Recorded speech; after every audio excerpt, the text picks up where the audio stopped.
بسم الله الرحمن الرحيم السلام عليكم ورحمة جوجتان دابا ما تفوسوا دواتان ورئيس قاره وأن لا يلدو نوح اللي بنفوسي يوسف حاجي على أهل قدوميها حسبك NDP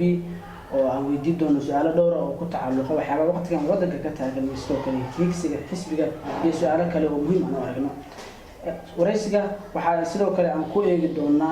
أرمها ولا هذا الله مام كسماء لأن يدولة الدحاء ودور كيسانة وجودا بمرض محاصر مري هذا من الشيء إن جابس كجران عما ينسون أشوف هو رئيس عن جعلنا فيديو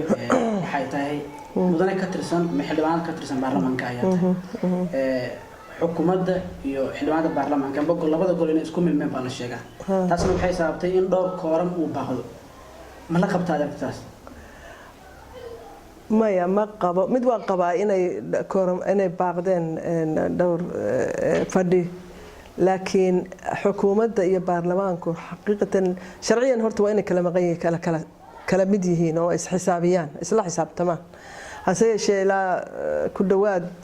دوري كنتن وزير باتشر أو هذا برلمانتيرينا تساعد ليس بدن كنت مر بدن أنا إيمانين يجو أما هدي أي شرط واحد ولد أنا ما ركتي كرها اللي هين دودا أي إيمانيان أنا دولد ربطين إسكت دفاعه وزير هذي دنا يود عن ورار بيكو كنت يجاورير marka always waa ama way maqnaadaan ama ma aragtay sabab kale raadsadaan taasa keento culaysyada badan laakiin kelmadan ay isku milmeen taas iskuma milmin waa badan yihiin xildhibaanada aan wasiirada ahayn ba afar goor ka badan kuwa wasiirada wataan kulamadii ugu dambeeyay ee baarlamaanka xildhibaanada qaar oo warbaahinta la hadlay sibay u dhayleen xukuumadda oo kooramka waqtiga ay rabto in iyadu barnaamij ay wadato amba هندسة يدو حكومة ومركي برلمان كله رجينا يقارن ولا سواء عمل حدمان البرلمان لكن مركي وران واحد لتكو حكومة البرلمان كله رجينا يقارن بو بعض صوت حساب كلام من عنك وتان كاجت شوابي يوشان يكونتن كما بدنا اللي هي كونتن متضبية كونتن حلو عنا ذا وزير هذا لكن برلمان كله بقول إيشان يتضبط لما بقول يوجيران لبعتن أما شان يلبعتن أيانا هاي وزيره marka ma aha inaan taas xukuumadda u saaray dambiga kaligeed wasiiro badan baa maqnaad xildhibaano badan baa iska maqan boqol ku dhawaad baa xamar iska jooga oo imaanin inta badan golaha marka ma aha midaan dawladda hadii xildhibaan sidaa yidhina isaga ra'yigiisa oo madax banaan taa maxaa u camal xildhibaanna sidoo marka mas'uuliyad qaranaysa isaga inay weydiisay ku fiican tahay qofkaas tan baarlamaanka marka taa ka gudbino wada hadallo u dhaxeeyay dawladda dhexe iyo Soomaaliland oo dhowrkii sano ugu dambeeyay marba marxalad soo maraya hadda waxa dawladda lagu dhaliilaa in wada hadalladii hadda ayna wajahin oo gaabad ku jiro Turkiga ergey gaar ah u magacaabay sida la socono oo wada hadalladan baqaal Soomaaliland qudheeda dhowr jeer madaxweynuhu hadlay waxa uu Turkiga iyo dawladda ku dhaliilay in arrinkan ay daacad ka ahayn marka sidee lagu heli karaa midnimo Soomaaliland lagu qanci karaa midnimada horta Soomaaliyeed waa quwadda iyo awoodda iyo jiridda Soomaaliyeed Somaliland waxay tirsatay wax badan dagaaladii dhacay 88kii iyo dumistii Hargeysa ugu sii badan iyo dadkii badnaa ee la xasuuqay la laayay laakiin caalamka oo dhan waxaas way ka wada dhaceen waa wax laga wada hadli karo hadii loo horo waqti iyo maaragtay ay niyad dhabi timaado waa laga wada hadli karaa Soomaaliya sidoo kale tan iyo waqtiga 19 wixii ka dambeeyay burbur iyo xasuuq baa ku socda dil baa ku socda dabad iyo gudaba kaga imanaya dhibaatadu meel walba way taalaa anigu waxaan ila tahay gaabiska waxa keenay waxa halkan ka socda dhibaatada halkan ka socota oo hadii halkan ay sida Soomaaliland degan tahay oo si fiican ay maaragtay u hana qaado wada hadalku uu socon lahaa wala dardar garin lahaa haddana Turkiga waa kuwa runta way u soo magacaabeen mudana gacantay ku hayeen laakiin anigu tala aan bari dhaweyd bixiyaa jira Twitterkayga ku qoray oo ahayd in odayaasha dhaqanka loo daayo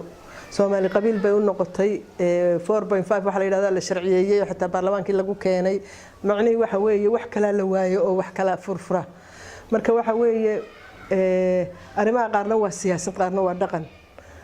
mar hadday inaga dhaqankeena tahay in marka la wada hadlayo muddo la siiyo oo muddo dheer dadku wada hadlaan oo odayaashu wax korfeeyaan oo soo caawdaan oo kala iscanaantaan oo wixii yaala marka ay xal ka gaaraan marka mushkilad timaadana haddaan la rogrogin xal lagama gaaro halkana maalin baa la is siiyaa maalin la sii duulo iyo maalin la soo duulo iyo maalin la is murmaayo marka tani ma aha wax ka dhabay ma jira ma soconayso dhaqankii ha loo celiyo meelaha Soomaaliya meesha ugu degan ee ugu banaan ee ugu nabadgelyada badan ha la geeyo dhowr bilood ha fadhiyaan ha kala bogtaan ha soo qoraan waxay kala sheeganayaan ha la isla eego siyaasiyiinta kadib ha loo gudbiyo anigu saasaan u arkaa wada hadallada gudoomiyaha xisbiga oo tahay xisbiga NDP sharci xafiiska ra'iisul wasaaraha yaalo oo dhowr asxaab badan ay ku qeeyeen jiro oo xafiiska wasaaraha soo gudbin oo baarlamaanka uu leeyahay haddii ay adkaato in sharcigaasi baarlamaanka aan la horkeenin xisbiyada caqabad ma ku noqon karaan of course caqabad way ku noqonaysaa mana ka yeelayno xukuumadda waa inay keento sharcigaas Soomaaliya waa burburtay in hore socotay rabtaa uma baahnin sida iga muuqata sidaan maqlayna waa la soo wadaa oo waa dhamaaday sharcigaasi wasaaradda arrimaha gudaha way dhamaysay annaga waxaan sugaynaa xisaabta iyo baarlamaanka haddaan nahay in la keeno waana uga fadhinaa mana ka yeelayno in dib loo dhigo ama ay doorashadu dib u dhacdo ama doorashada la yiraahdo ma dhacayso ama sabab kasto kale doorasho waa inay dhacdo sharcigana waa in hadda la keeno taasaan ku talinayaa tan xisbiyadan si aan baqaadayna xisbiyo dhowr ah diiwaanka shan wajah xisbiyadaasi ma adkaan doontaa inay soo baxaan ama ay noqdaan kuwa markaasi banaanka yimaado ama shuruudaha degsan ka soo gudbi kara